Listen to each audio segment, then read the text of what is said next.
ఇంటిల్లపాది భోజనానికి కూర్చున్నప్పుడు భిక్షగాడు వస్తే తప్పనిసరిగా లేచి ఆయన భిక్ష వేయాలి. ఆకలితో అలమటించేవారు ఆ సమయంలో భగవత్స్వరూపులు.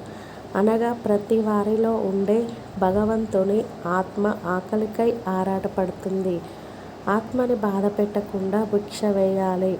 అలాగే చాలామందికి ఏ సమయంలో భిక్ష వేయకూడదు అనే సందేహం ఉంటుంది. అలా వడ్డించకూడని సందర్భం ఒకటే.